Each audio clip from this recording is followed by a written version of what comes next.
The Voice in the Night by William Hope Hodgson. It was a dark, starless night. We were becalmed in the northern Pacific. Our exact position I do not know, for the sun had been hidden during the course of a weary, breathless week by a thin haze which had seemed to float above us about the height of our mastheads, while descending and shrouding the surrounding sea. With there being no wind, we had steadied the tiller, and I was the only man on deck.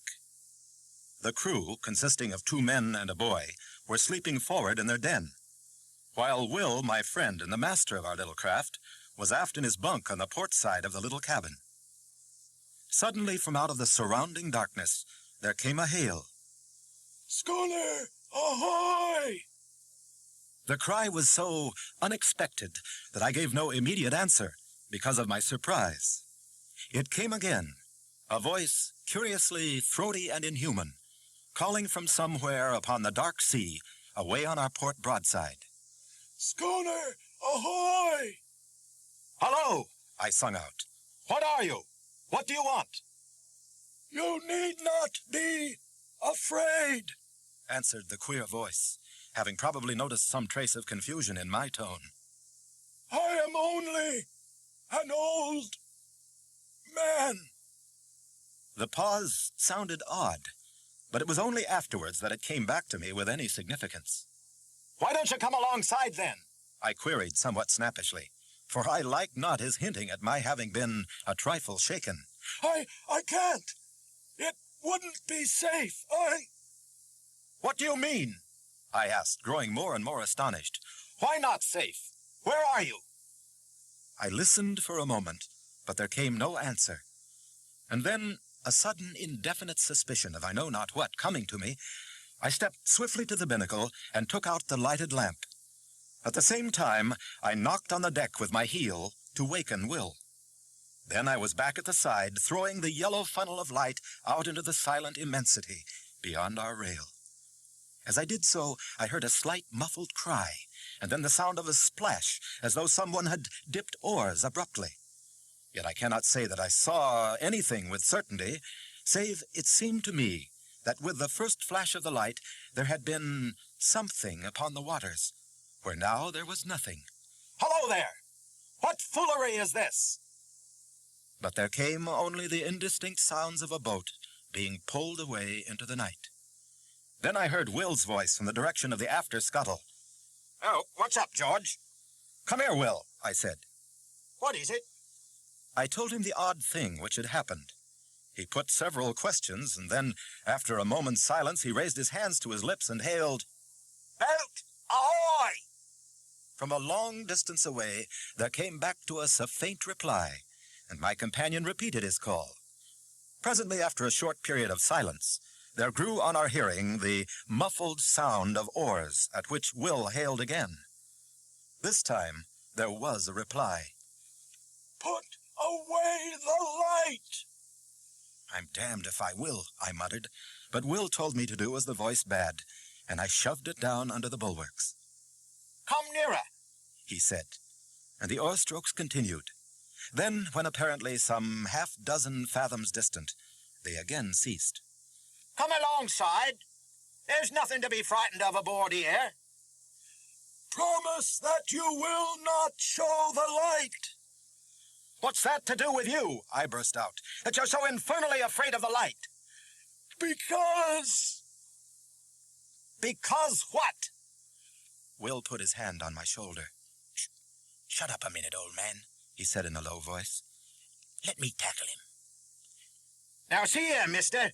This is a pretty queer business, you coming upon us like this, right out in the middle of the blessed Pacific. How are we to know what sort of a hanky-panky trick you're up to, eh? You say there's only one of you? How are we to know unless we get a squint at you now? What's your objection to the light, anyway?" As he finished, I heard the noise of the oars again, and then the voice came, but now from a greater distance, and sounding extremely hopeless and pathetic. I am sorry. I would not have troubled you. Only I am hungry, and so is she." The voice died away, and the sound of the oars dipping irregularly was borne to us. Stop! I don't want to drive you away. Come back. We'll keep the light hidden if you don't like it. Will turned to me. It's a damn queer rig, this. But I think there's nothing to be afraid of. There was a question in his tone, and I replied, "No, I think the poor devil's been wrecked around here and gone crazy." The sound of the oars drew nearer. "Shove that lamp back in the binnacle," said Will. Then he leaned over the rail and listened. I replaced the lamp and came back to his side. The dipping of the oars ceased some dozen yards distant. Won't you come alongside now? I've had the lamp put back in the binnacle. I cannot. I dare not come nearer. I dare not even pay you for the provisions. That's all right. You're welcome to as much grub as you can take. You are very good. May God, who understands everything, reward you. It broke off huskily. The lady, is she? I have left her behind upon the island. What island? I know not its name. I would to God. It began and checked itself as suddenly. Could we not send a boat for her? No! My God, no! It was because of our want I ventured. Because her agony tortured me. I am a forgetful brute, exclaimed Will. Just wait a minute. Whoever you are, I will bring you up something at once. In a couple of minutes he was back again, and his arms were full of various edibles. He paused at the rail. Can't you come alongside for him? No, I dare not, replied the voice. And it seemed to me that in its tones I detected a note of stifled craving, as though the owner hushed a mortal desire. It came to me then in a flash that the poor old creature out there in the darkness was suffering for actual need of that which Will held in his arms, and yet because of some unintelligible dread, refraining from dashing to the side of our little schooner and receiving it. And with the lightning-like conviction, there came the knowledge that the invisible was not mad, but sanely facing some intolerable horror. "Damn it, Will! Get a box! We must float off the stuff to him in it." This we did, propelling it away from the vessel out into the darkness by means of a boat hook. In a minute, a slight cry from the invisible came to us, and we knew that he had secured the box. A little later, he called out a farewell to us, and so heartful a blessing that I am sure we were the better for it. Then, without more ado, we heard the ply of oars across the darkness. Pretty soon off. Wait, Will. I think somehow he'll come back. He must have been badly needing that food. And the lady? It's the queerest thing I've ever tumbled across since I've been fishing. Yes, I said, and fell to pondering. And so the time slipped away. An hour, another, and still Will stayed with me, for the queer adventure had knocked all desire for sleep out of him. The third hour was 3 parts through when we heard again the sound of oars across this silent ocean. Listen. He's coming, just as I thought. The dipping of the oars grew nearer, and I noted that the strokes were firmer and longer. The food had been needed. They came to a stop a little distance off the broad side, and the queer voice came again to us through the darkness. "Schooner, ahoy!" That you? "Yes. I left you suddenly, but there was great need. The lady? The lady is grateful now on earth. She will be more grateful soon in heaven." Will began to make some reply in a puzzled voice, but became confused and broke off short. I said nothing. I was wondering at the curious pauses, and apart from my wonder, I was full of a great sympathy. The voice continued. "We She and I have talked as we shared the result of God's tenderness and yours. I beg of you not to belittle your deed of Christian charity this night. Be sure that it has not escaped his notice. We have spoken together upon that which has befallen us. We had thought to go out without telling any of the terror which has come into our lives. She is with me in believing that tonight's happenings are under a special ruling, and that it is God's wish that we should tell to you all that we have suffered since... Yes? Since the sinking of the Albatross. Oh, the Albatross left Newcastle for Frisco some 6 months ago and hasn't been heard of since. Yes, but some few degrees to the north of the line, she was caught in a terrible storm and dismasted. When the day came, it was found that she was leaking badly, and presently, it falling to a calm, the sailors took to the boats, leaving a young lady, my fiancée, and myself upon the wreck. We were below, gathering together a few of our belongings when they left. They were entirely callous through fear, and when we came up upon the decks, we saw them only as small shapes afar off upon the horizon. Yet we did not despair, but set to work and constructed a small raft. Upon this we put such few matters as it would hold, including a quantity of water and some ship's biscuit. Then, the vessel being very deep in the water, we got ourselves onto the raft and pushed off. Towards evening it grew misty, and so through the night. The next day we were still encompassed by the mist, the weather remaining quiet. For 4 days we drifted through this strange haze, until on the evening of the 4th day there grew upon our ears the murmur of breakers at a distance. Gradually it became plainer, and somewhat after midnight it appeared to sound upon either hand at no very great space. The raft was raised upon a swell several times, and then we were in smooth water, and the noise of the breakers was behind. When the morning came, we found that we were in a sort of great lagoon, but of this we noticed little at the time, for close before us through the enshrouding mist loomed the hull of a large sailing vessel. With one accord we fell upon our knees and thanked God, for we thought that here was an end to our perils. We had much to learn. The raft drew near to the ship, and we shouted on them to take us aboard, but none answered. Presently the raft touched against the side of the vessel, and seeing a rope hanging downwards, I seized it and began to climb.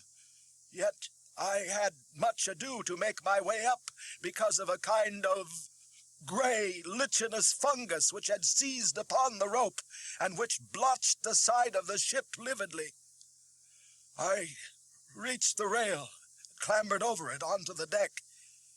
Here I saw that the decks were covered in great patches with the gray masses, some of them rising into nodules several feet in height. But at the time I thought less of this matter than of the possibility of there being people aboard the ship. I shouted, but none answered. Then I went to the door below the poop deck. I opened it and peered in. There was a great smell of staleness, so that I knew in a moment that nothing living was within. And with the knowledge, I shut the door quickly, for I felt suddenly lonely. A little later, on the opposite side of the decks, I found a rope-side ladder. This I carried across, and a minute afterwards, my sweetheart was beside me. Together we explored the cabins and the apartments in the after part of the ship, but nowhere was there any sign of life. Here and there, within the cabins themselves, we came across odd patches of that queer fungus, but this, as my sweetheart said, could be cleansed away. In the end, having assured ourselves that the after portion of the vessel was empty, we picked our ways to the bows between the ugly gray nodules of that strange growth. And here we made a further search, which told us that there was indeed none aboard but ourselves. This being now beyond any doubt, we returned to the stern of the ship and proceeded to make ourselves as comfortable as possible. Together we cleared out and cleaned 2 of the cabins, and after that I made examination whether there was anything eatable in the ship. This I soon found was so, and thanked God in my heart for his goodness. In addition to this, I discovered the whereabouts of the freshwater pump, and having fixed it, I found the water drinkable, though somewhat unpleasant to the taste. For several days we stayed aboard the ship without attempting to get to the shore. We were busily engaged in making the place habitable. Yet even thus early we became aware that our lot was even less to be desired than might have been imagined. For though as a first step we scraped away the odd patches of growth that studded the floors and walls of the cabins and saloon, yet they returned almost to their original size within the space of 24 hours, which not only discouraged us, but gave us a feeling of vague unease. Still, we would not admit ourselves beaten, so set to work afresh, and not only scraped away the fungus, but soaked the places where it had been with carbolic acid, a canful of which I had found in the pantry. Yet, by the end of the week, the growth had returned in full strength, and in addition, it had spread to other places, as though our touching it had allowed germs from it to travel elsewhere. On the 7th morning, my sweetheart woke to find a small patch of it growing on her pillow, close to her face. At that she came to me so soon as she could get her garments upon her.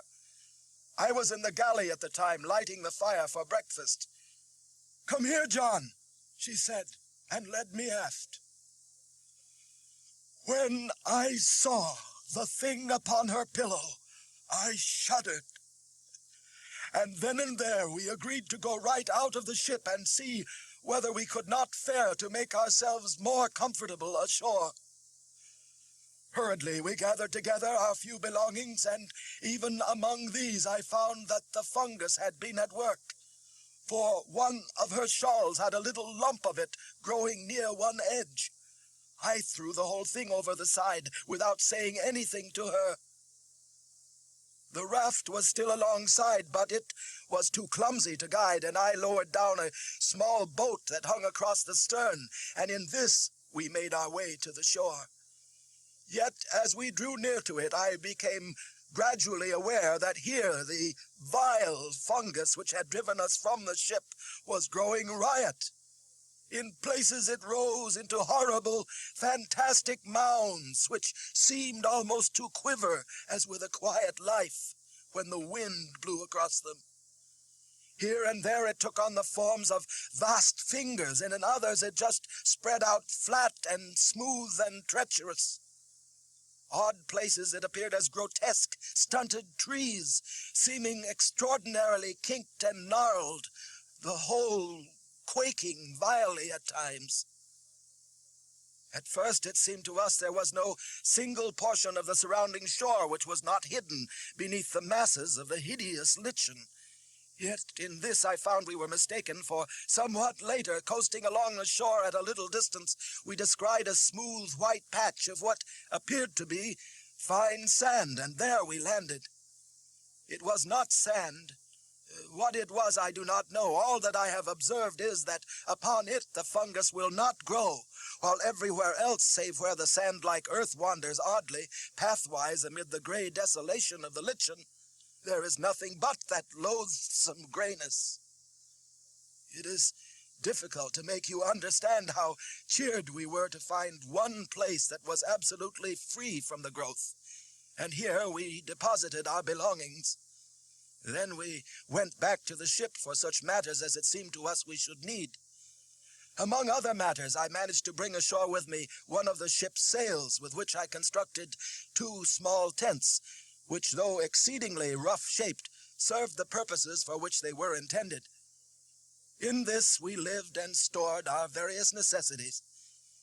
And thus, for a matter of some 4 weeks, all went smoothly and without particular unhappiness. Indeed, I may say with much of happiness, for we were together. It was on the thumb of her right hand that the growth first showed. It was only a small circular spot, much like a little gray mole. My God, how the fear leaped to my heart when she showed me the place. We cleansed it between us, washing it with carbolic and water. In the morning of the following day, she showed her hand to me again. The gray, warty thing had returned. For a little while, we looked at one another in silence. Then, still wordless, we started again to remove it. And in the midst of the operation, she spoke suddenly. "What's that on the side of your face, dear?" Her voice was sharp with anxiety. I put my hand up to feel. "There, under the hair by your ear, a little to the front a bit." My finger rested upon the place, and then I knew. "Let us get your thumb done first," I said, and she submitted only because she was afraid to touch me until it was cleansed. I finished washing and disinfecting her thumb, and then she turned to my face. After it was finished, we sat together and talked a while of many things, for there had come into our lives sudden, very terrible thoughts. We were all at once afraid of something worse than death.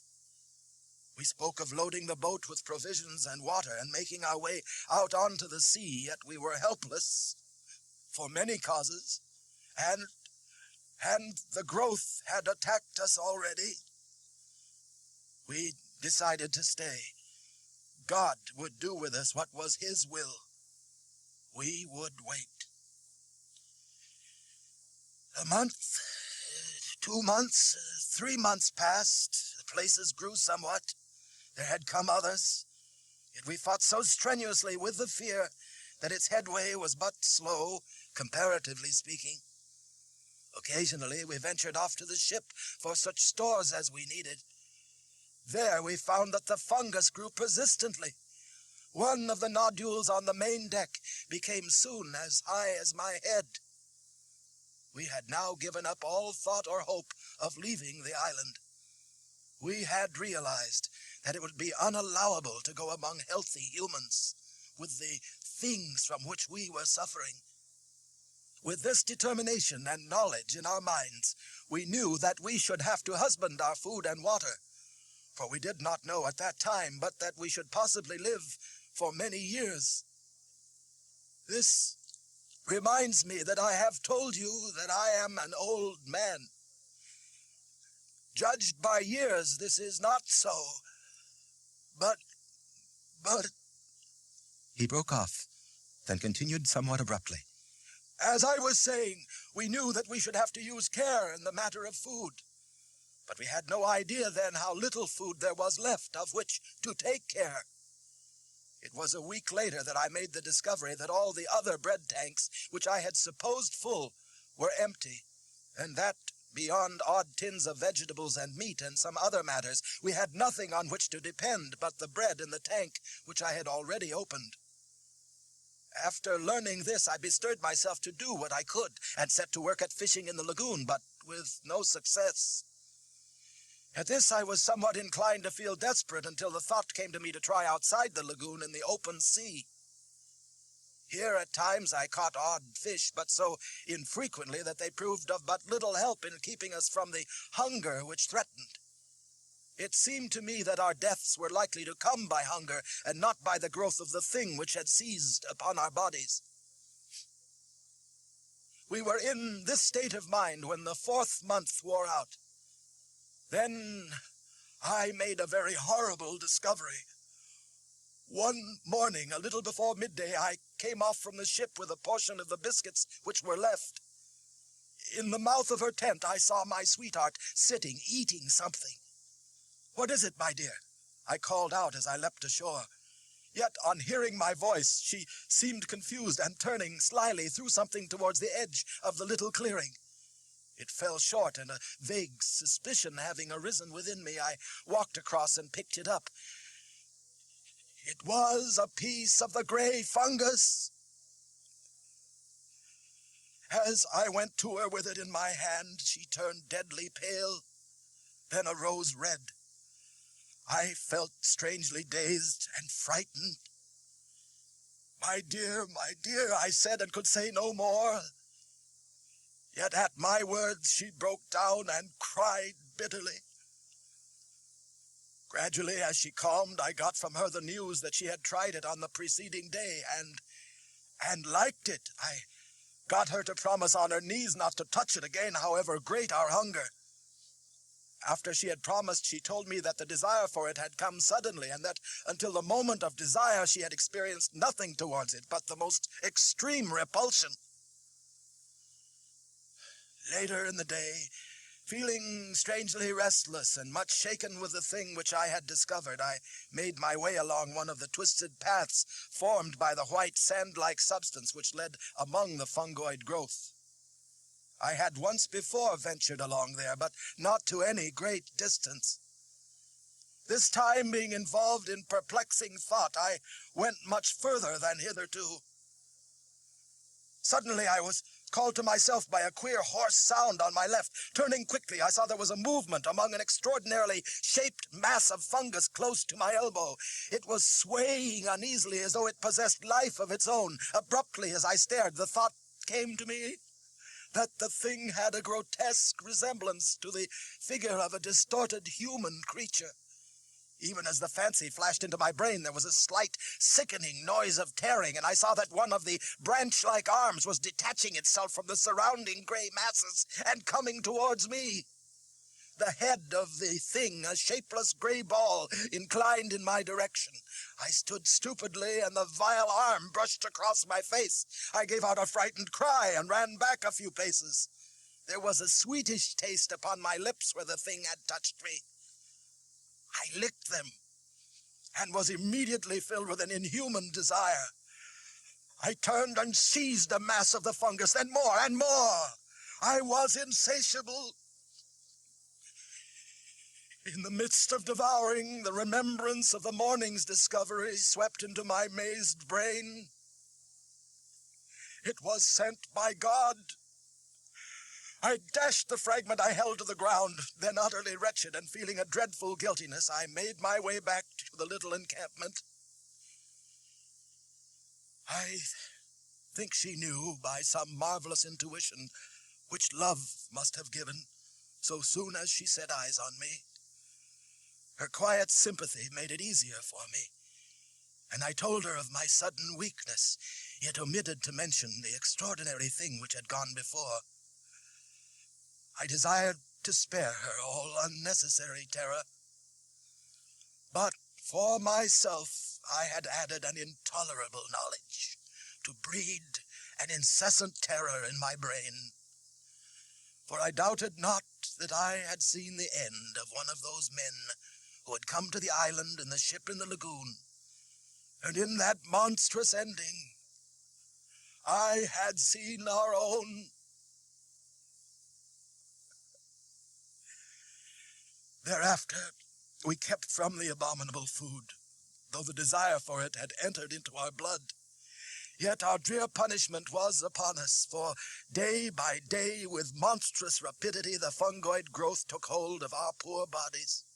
Nothing we could do would check it materially. And so, we who had been human became... Well, it matters less each day. Only we had been man and maid. Day by day, the fight is more dreadful to withstand the hunger lust for the terrible lichen. A week ago, we ate the last of the biscuit, and since that time, I have caught 3 fish. I was out here fishing tonight when your schooner drifted upon me out of the mist. I hailed you. You know the rest. And may God, out of his great heart, bless you for your goodness to a couple of poor, outcast souls. There was the dip of an oar. Another. Then the voice came again, and for the last time, sounding through the slight surrounding mist, ghostly and mournful. God bless you. Goodbye. Goodbye. We shouted together, hoarsely, our hearts full of many emotions. I glanced about me. I became aware that the dawn was upon us. The sun flung a stray beam across the hidden sea, pierced the mist dully, and lit up the receding boat with a gloomy fire. Indistinctly, I saw something nodding between the oars. I thought of a sponge, a great, gray, nodding sponge. The oars continued to ply. They were gray, as was the boat, and my eyes searched a moment vainly for the conjunction of hand and oar. My gaze flashed back to the head. It nodded forward as the oars went backward for the stroke. Then the oars were dipped. The boat shot out of the patch of light, and the thing went nodding into the mist. The end.